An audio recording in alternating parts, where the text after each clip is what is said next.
have to be a team that we know works hard, intense, aggressive, vertical, so everyone can be identified. Everyone can feel comfortable, no, supporting this team. In terms of that then as well, what do you feel the squad needs in terms of reinforcements? Yeah, obviously we've signed 2 players already, but we need more players, we know this. The club is working on this. Me as a coach, selfishly, you want the players here the day one, ready to train from the preseason, but we understand that football doesn't work like this, no? And I know the club is working hard to get those signings, and I'm trying obviously to help also. And just to gauge where the current group is at, what conversations have you had? I'm thinking, have you spoken to Arne Slot about what happened last season? Also the likes of Virgil van Dijk, the likes of Alisson as well. Have you spoken to them? Because they're 2 players as well with just 12 months left on their contract. Yes, I've spoken, especially with all the players that have been in the World Cup, that especially the ones that have already been eliminated and are enjoying their holidays. I didn't want to disturb them or bother them while the World Cup was ongoing, but I think have been a very good conversation. I'm also using this couple of weeks I've had before we start properly the first team trainings to talk with a lot of people around that work every day here, and those are the ones that are helping me create, I think, a good environment so our players can perform and can, let's say, we can maximize their abilities. Okay, thank you. Carl, do you want to go next? Can you say who you are and the organisation you're from, please, Carl, just to finish off? Carl Mark from the Press Association. Welcome, Andoni. Thank you. Just talk about that. Do you understand what it means to be a Liverpool manager? You say you've spoken to people about around the club. Do you understand what the job needs? Yeah, I want to think I understand. Probably until you are not here and until I don't go through certain experiences, I will not fully know. But I'm here to experience those situations. I'm ready for it. I understand this is a massive club. Everything that I'm gonna say now, it's gonna go to big scrutiny. You have to be very aware of the mistakes, but I wouldn't like also to be too careful. You know, I would like to act quite normal. We were talking to Tony now.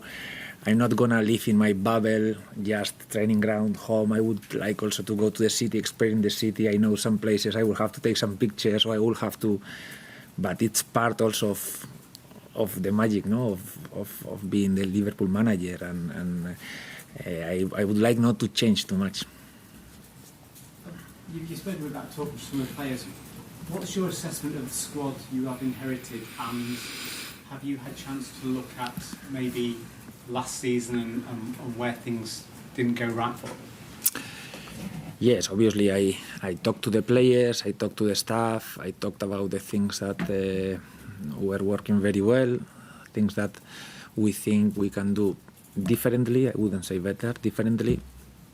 I think is different. I have the advantage that probably players already know what we are gonna demand in terms of style of play, but we will have time to know each other. One thing is to know a player, to talk to a player, to ask him, okay, where do you feel more comfortable in this position, in this other one? Where do you see yourself? Because I'm making the players these questions so I can understand them and I can. But after, I will see them train. I will make some tests during pre-season. I will feel things, and then I will take decisions from there. Just follow up on that. You're about trying to know the players. How much will the World Cup impact you as a new manager, trying to learn about your new players when they're going to come back in sort of bits and bobs? Sorry, I didn't get the question. You're obviously a new manager working with new players. Some of those players are going to come back later than others because of the World Cup. How much does that make your job more difficult?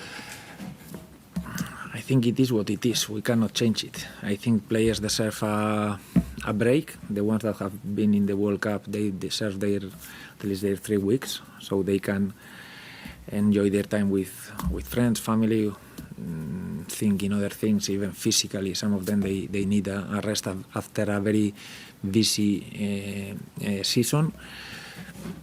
And I think I'm looking at the positives almost, because I've had now 1 week to see every training from the under-21s.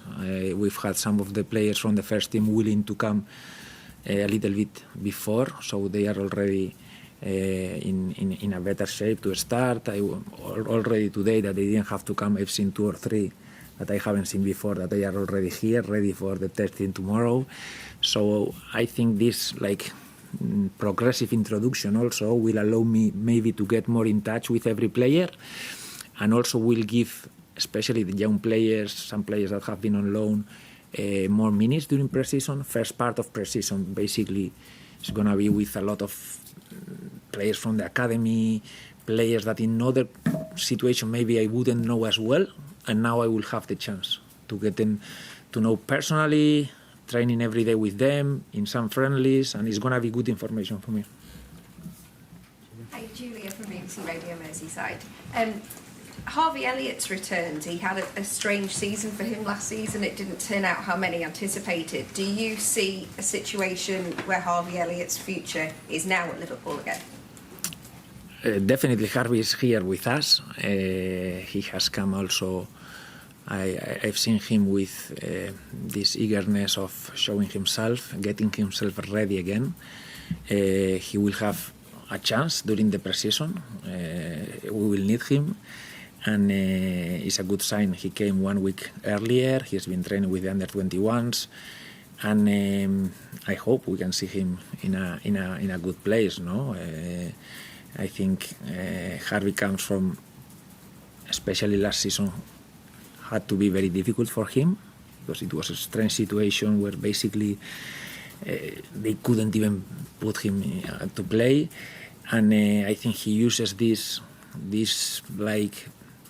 what he has experienced, the bad situation he has experienced, to make him even more eager to be a Liverpool player. Yes. You've mentioned the scrutiny that comes with being, at Liverpool. Can you be the same coach as you always have been, or do you have to change now? I will try to be the same coach. I understand I will maybe make mistakes here. I will say things that I shouldn't. But you cannot be all the time thinking exactly, don't tell this, don't. I think you have to be yourself. You have to be yourself, and I will try to be. Obviously, I cannot say everything here to you. There are some things that you have to keep private, but especially with the players. No, I know that we will have big personalities, big egos, but I will try not to change with them also. Yes. Beth? Hi, Andoni. Beth from ESPN. Just following on from that, in terms of your character, your personality, what can fans expect from you? What kind of personality or character would you say that you have as a coach? Well, the most difficult question probably, no? Try to describe yourself. I don't like to do this at all. I think you have the advantage that you've already seen me 3 years at least in the Premier League. I think everyone kind of, some of them will know me better, the others maybe they don't know me, but the people involved in football, more or less, they will know what we are going to try to do. Obviously, I understand that this is Liverpool. We have to change some things. We have to change a little bit, even tactically, even on the pitch, but if they sign me, it's because they want a lot of things that I was doing before in other clubs. So I wouldn't like to change in the pitch the DNA of what have been my teams, and also outside. How I'm going to answer your questions, how I'm going to relate to the supporters, I think I will try to be as natural as possible, and I hope it doesn't change me a lot.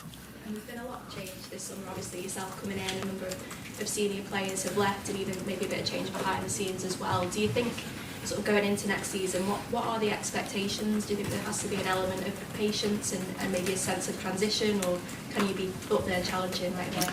No, I think we have to accept there are like difficult situations right now in terms of, if I would say, both sides.